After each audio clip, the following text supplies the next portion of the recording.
Hello guys. ఆకాశమే అద్దుగా చెలరేగిన Abhishek Sharma అలుపెరగకుండా England బౌలింగ్ను ఉతికేశాడు. సిక్సర్ల మూత మోగిస్తూ అతడి మెరుపు శతకం బాదడంతో ఆఖరి టీ20లో ఇంగ్లాండ్ను భారత్ చిచ్చేసి సిరీస్ను ఘనంగా ముగించింది. ఇకపోతే ఇంగ్లాండ్తో 5 మ్యాచ్ల టీ20 సిరీస్ను 4-1తో ఆదివారం అయితే చేజెక్కించుకుంది. ఇకపోతే అభిషేక్ శర్మ 54 బంతుల్లో 7 ఫోర్లు అలాగే 13 సిక్సర్లతో 135 పరుగుల వీరవిహారం చేయడంతో ఆఖరి టీ20లో భారత్ 150 పరుగుల భారీ తేడాతో ఇంగ్లాండ్పై ఘన విజయం సాధించింది. మొదట భారత్ 9 వికెట్లకు 247 పరుగులు చేసింది. సో ఈ భారీ స్కోర్ ఛేదంలో ఇంగ్లాండ్కి మొదటగా మెరుపారం వచ్చినా సరే షమి అయితే 25 రన్లు ఇచ్చి 3 వికెట్లు తీసుకోగా వరుణ్ చక్రవర్తి 25 రన్లు ఇచ్చి 2 వికెట్లు తీసుకున్నాడు. ఇకపోతే శివం దుబే 11 రన్లు ఇచ్చి 2 వికెట్లు తీసుకోగా అభిషేక్ శర్మ 3 రన్లు ఇచ్చి 2 వికెట్లతో ఆల్రౌండ్స్ దాటికి 10.3 ఓవర్లోనే 97 పరుగుల వద్ద కుప్పకూలిపోయింది. సాల్ట్ అయితే 23 బంతుల్లో 7 ఫోర్లు అలాగే 3 సిక్సర్లతో టాప్ స్కోరర్గా నిలవగా అభిషేక్ ప్లేయర్ ఆఫ్ ది మ్యాచ్గా అలాగే Varun player of the series గా ఎంపికయ్యారు. ఇకపోతే ఛేదంలో ఇంగ్లాండ్ తేలిపోయిందని చెప్పుకోవచ్చు. భారత బౌలర్లు దాటికి క్రమం తప్పకుండా వికెట్లు కోల్పోయింది.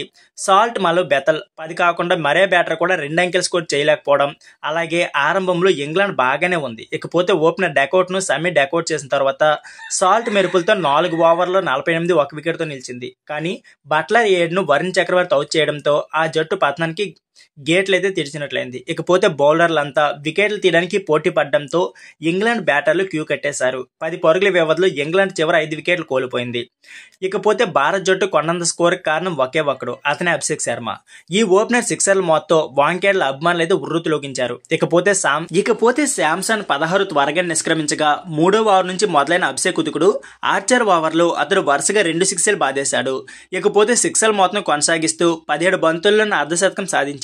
అదే జోరుతో 90లోకి అడుగు పెట్టేశాడు. ఇకపోతే తిలక్ అయితే 15 బంతుల్లో 3 ఫోర్లు అలాగే 1 సిక్స్తో 24 పరుగులు చేయగా సూర్య 2 వెంటనే అవుట్ అయిపోయారు. ఇకపోతే దుబే అయితే 13 బంతుల్లో 3 ఫోర్లు అలాగే 2 సిక్సర్లతో 30 రన్లు చేసి బ్యాట్ జులిపించాడు. ఇకపోతే అభిషేక్ 37 బంతుల్లోనే శతకం పూర్తి చేసుకున్నాడు. భారత్ 13.1 ఓవర్లో 182.3 వికెట్లతో నిలిచింది.